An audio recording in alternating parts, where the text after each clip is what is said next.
Welcome back, everyone. Jake here. Currently, we're on day 66 of Russia's disastrous invasion of Ukraine, and it's estimated that over 23,000 Russian soldiers so far have been killed. This doesn't count wounded in action, missing in action, or POWs. When we check in with the war map put out by the BBC, it's been about a month since Russia completely pulled their forces out of the north to swing them around and focus on taking the Donbass, focus on taking the coastline completely away from Ukraine. And over the last month, they've made very little progress. Even by their own estimates and timetables, they're probably behind.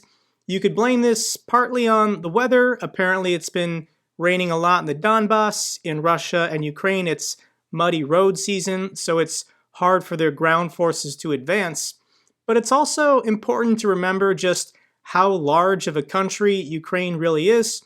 The last time Ukraine was invaded by fascists, this was Operation Barbarossa in 1941, and Germany attacked Ukraine with 3.5 million soldiers, and it still took them 4 months to get from Poland to Kyiv.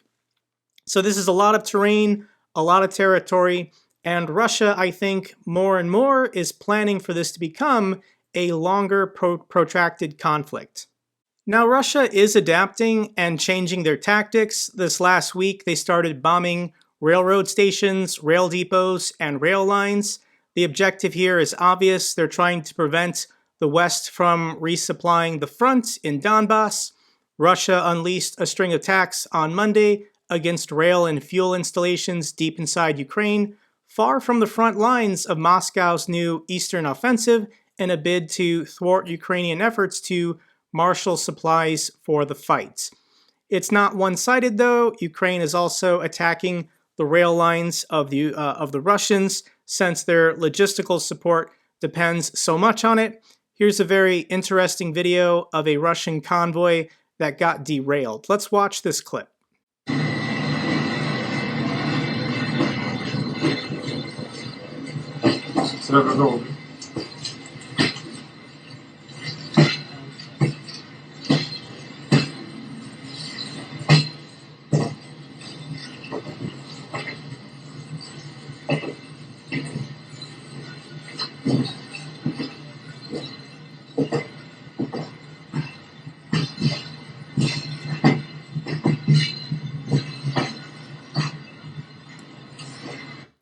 Now, from the video, I don't see any damage to the convoy or to the tracks, so more than likely this wasn't an attack.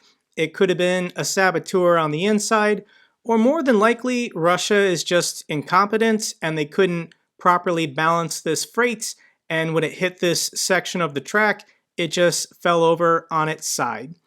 Next piece of news worth sharing with you is that the Russian central bank cuts their interest rate down to 14%, as they're predicting their economy is about to shrink by 10% year over year. As it announced the rate cut on April 29th, the central bank in Russia predicted that Russia's economy would shrink by 8 to 10% this year, and said it faces a challenging situation due to all the sanctions put on the country. So what does a 10% reduction in their GDP look like? And Russia's economy peaked in 2013, prior to their invasion of Ukraine, prior to the first rounds of economic sanctions being put on the country. So if their economy, currently at 1.48 trillion, is reduced by 10%, this would make their economy smaller than Spain's. And this is no disrespect to Spain. Spain is a population of 47 million people. But Russia is a much larger country with more resources, with 3 times the population.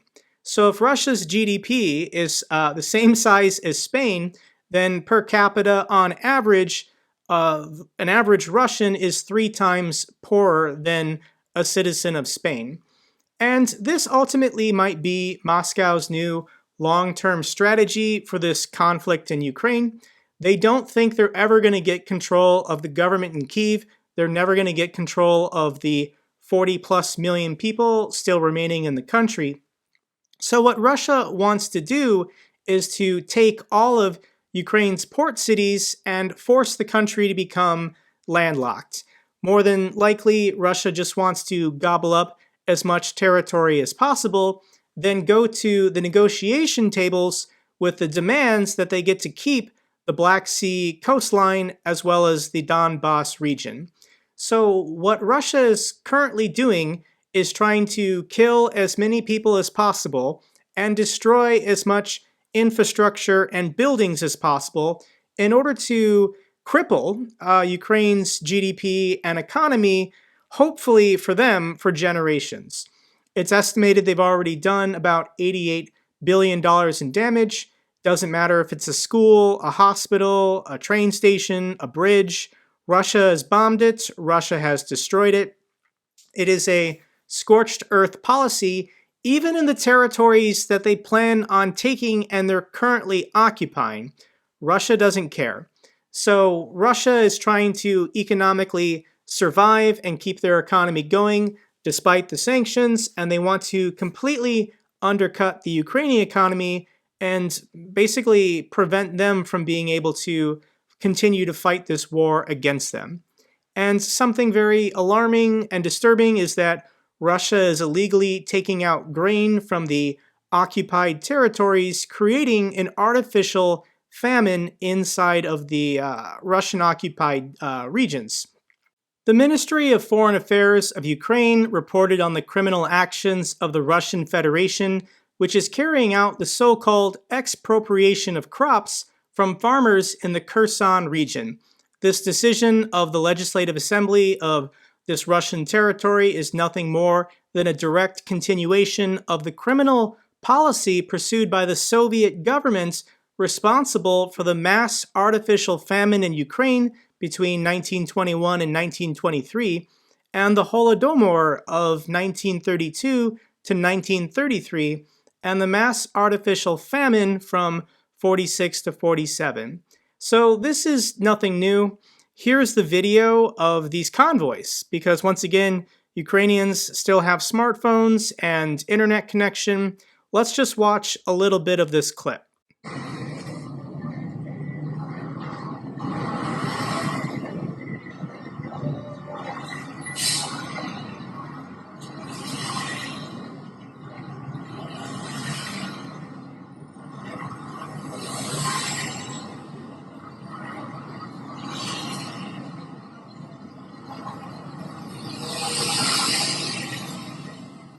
So this video goes on and on with hundreds of these trucks.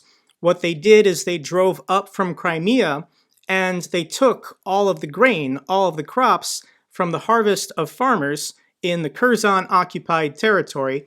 They're then bringing it back to Crimea, back to Russia. Maybe they'll use it themselves. Maybe they'll try and sell it to whoever is willing to buy it. But this is just mass theft. It's a smash and grab. It's a heist. So this is the Kherson region. So anybody who was working hard and farming for a living in Russian-occupied territory, all of their crops, all of their grain, all of their wealth and resources and tools and equipment, more than likely right now is being stolen by Russia. And this is straight out of Russian history with the Holodomor, Ukrainian for Great Famine, and the Soviet Union, the Russians in Moscow, deliberately did this. They deliberately starved to death millions of ethnic Ukrainians in order to subjugate the country. So history is repeating itself. Moscow probably thinks if it worked 100 years ago, it'll probably work again. So anybody living under Russian-occupied territory, it's not looking good for them. In the part still controlled by Ukrainians, it's the farmers taking the military equipment, but in the Russian-occupied territories, it's the Russian military taking their foods, as well as their equipment, electronics. They're just marauders. They're just stealing as much as they can before they inevitably get pushed back. President Biden will request an additional $30 billion in funding to support the war in Ukraine, another signal that this war might not be over anytime soon. Congress also unanimously in the Senate and I think over 350 votes in the House approved the LendLease program in Ukraine. What does this mean? What is the LendLease? 2 months into the Russian invasion of Ukraine, members of Congress hoped the act would work as it did 8 decades ago during World War II, allowing U.S. companies to quickly resupply partner nations without having to clear bureaucratic hurdles, meaning that aid and weapons and whatever can quickly get from manufacturers to the front lines in Ukraine without government bureaucracy holding it up. And a lot of people like to boast about the losses incurred and the Soviet victory in World War II, but Russia and Moscow never would have prevailed during World War II without the Lend-Lease Act. The United Kingdom and the United States was giving the equivalent in that time probably hundreds of billions of dollars worth of ammunition and food so that the Russians could fight the war. There might be some cynicism there in that the Western allies maybe held off on their invasion of Western Europe because they were happy seeing the Russians fighting the Nazis and happy to just supply them food and arms in the meantime until they were ready to make a landing in France. And NATO is also saying it's ready to support Kyiv in a war against Russia that could last years. This is alarming talk, but this is becoming more widely discussed amongst European leaders that this conflict is not going to be over soon. Russia's not backing down, Russia's not retreating, and obviously the Ukrainians are not going to surrender and just allow themselves to be enslaved and absorbed back into Russia. So more and more on Russian state TV, Russian propaganda, this is how their pundits are beginning to talk. They're speaking more openly about the use of nuclear weapons and how basically they're already fighting World War III. This clip is about 30 seconds. I want to show it to you guys. Или мы проигрываем на Украине, или начинается Третья мировая. Лично я считаю более реалистичным путь Третьей мировой.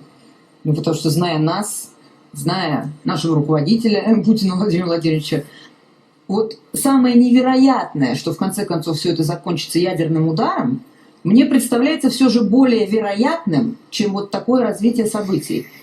К ужасу моему, с одной стороны, с другой стороны, к пониманию, что, ну что, значит так. Значит, меня... Но мы-то в рай. Да. Меня... Они просто... So on Russian state TV, they're only discussing two outcomes. One, Vladimir Putin voluntarily gives up and pulls out of Ukraine, which this female pundit is saying, I don't see that happening. The other one is that Russia uses its full military capabilities, meaning biological, chemical, or nuclear attacks. And on state TV, they can't consider the third possibility that Putin is overthrown, or Putin is assassinated, or the people in Russia take to the streets and rise up. We're 2 months into this conflict, and it hasn't gotten to that point yet. Potentially more Russian soldiers, more Russian mothers and fathers, brothers and sisters, wives and girlfriends need to get that call or that notification that their loved one was lost in a completely pointless war. I don't want to end this video on a bummer, so I want to highlight another independent Ukrainian artist. Her name is Marina, and she recorded this very lovely video, very lovely song. Let's just watch a little bit of this clip together.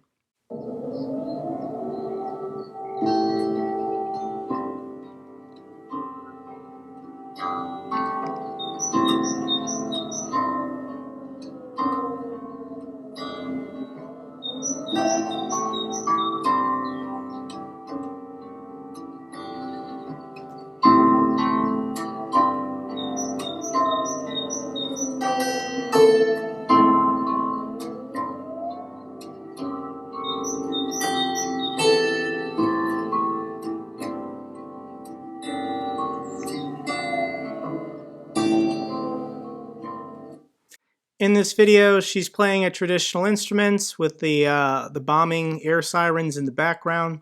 If you want to find her on social media and give her a follow, give her a like, give her a comment. This is her Facebook page. This is her Instagram account, and this is her YouTube channel if you want to show her some love.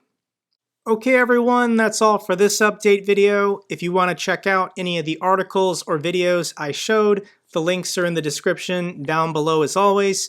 If you find my content informative, consider giving this video a thumbs up. Really helps out with the algorithm. I greatly appreciate it. Until next video, take care, be safe.